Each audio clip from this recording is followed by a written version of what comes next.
Impossible is nothing.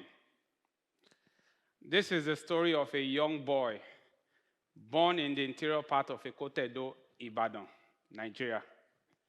He grew up with his grandfather, where his grandfather has always wanted him to become a professional electrician because his grandfather believed that that is the only means that he could survive with.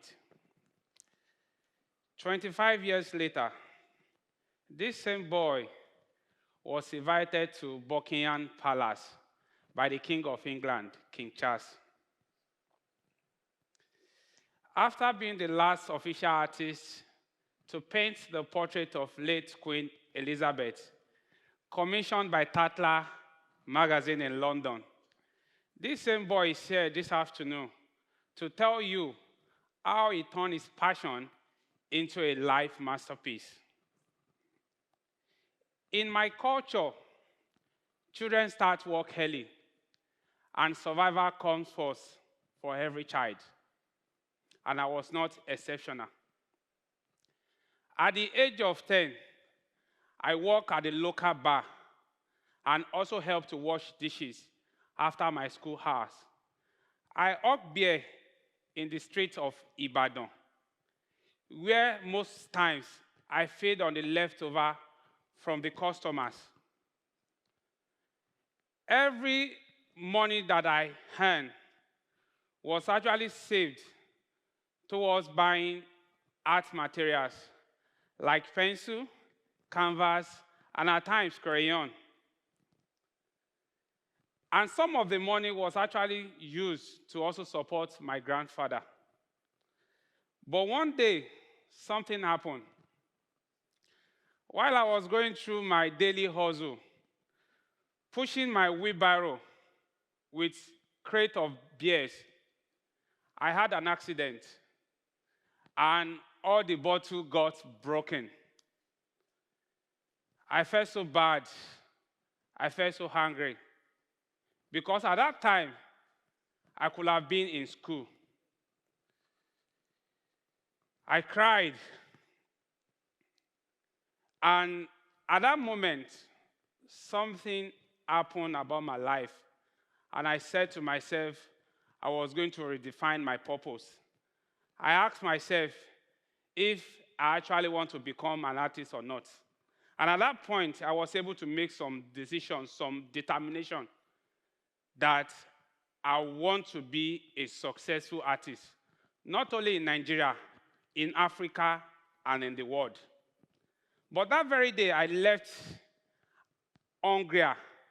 But this time, it was not because I don't have food, but because of my dream and passion.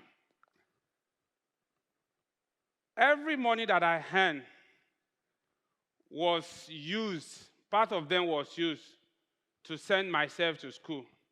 Because in my family, none of my family members believed that I was going to be a successful artist.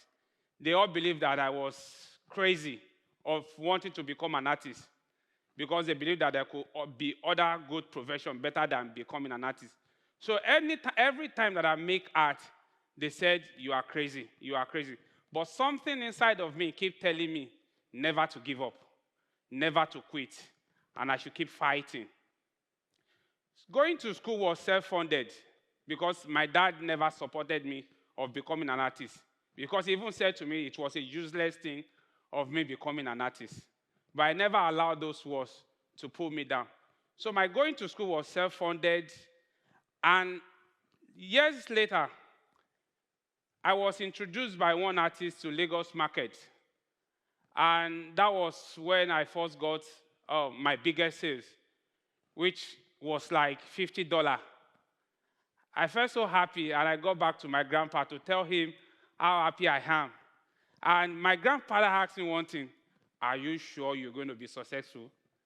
I laughed at it, and I said, impossible is nothing, that I have what it takes to be one of the best artists in the whole world. Fast forward, I had an exhibition in Lagos, which was one of the most terrible exhibitions I've ever had. Very terrible. A lot of energy, passion were all put into creating some of these beautiful pieces. But to my biggest surprise, out of 25 works, only one was sold, which was a total failure. I got back home telling my family, they said, we told you that this is not the right path for you. You got to change, or you end up becoming like your brothers. You end up becoming like your family member. But I still never allowed these words to pull me down. But something inside of me keep telling me, Wole, don't give up. Wole, don't give up. After that, a gallery reached out to me in London after my unsuccessful exhibition, saying that we would like to buy some of your work outrightly. And I was like, God, what's this? I got the work sold to them, and after that, they offered me an exhibition in London, which they asked me if I wanted to come to London, which London has always been one of my biggest dreams to visit. I went to London, and to my biggest surprise, I had a sold-out exhibition, which was a very successful one. And another gallery reached out to me in Barcelona, which I also had a sold-out too. So that was how my life transformed. And a few years ago, they were looking for a black artist to paint the portrait of late Queen Elizabeth from the Commonwealth nation. But luckily, I was selected from Nigeria. And after the painting, I was invited by the King of England, King Charles, to come to Buckingham Palace. He was so happy to receive me and receive my work.